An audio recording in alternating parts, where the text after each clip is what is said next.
Okay, so I have been following this Demand Progress website for a while. They send me stuff when they find that there's something new that we really should be aware of as Americans and as people who want to be involved in what's happening and shaping our world right now. So I get all these updates, and a lot of them I'll post forward on my Facebook page, and a lot of them I won't. It depends on what I agree with and what I don't agree with. But one thing that you guys know, those of you who know me, is that I don't watch a lot of news. And the reason for that is simple.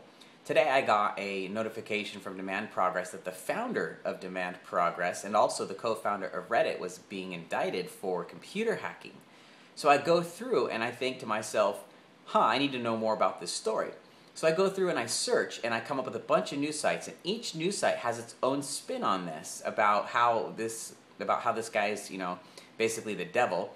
And then I go through and I finally find one that has some sort of objective viewpoint on this and doesn't demonize the guy.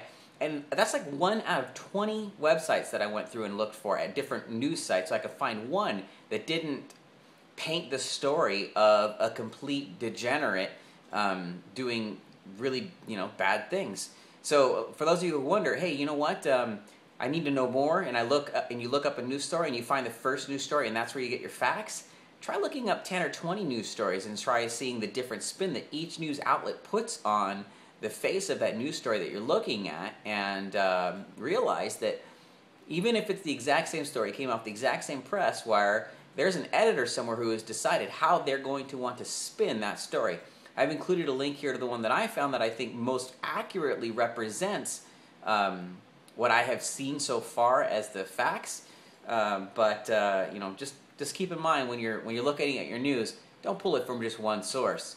Pull it from many sources if you're going to try and get news, and even realize then that all the sources are probably skewed. Even the ones that you prefer are probably skewed. Like even the one that I'm reading is skewed to one specific viewpoint, even though I think it's less skewed than the others, which you really go for the ratings, like, ooh, there's a bad guy, burn the witch.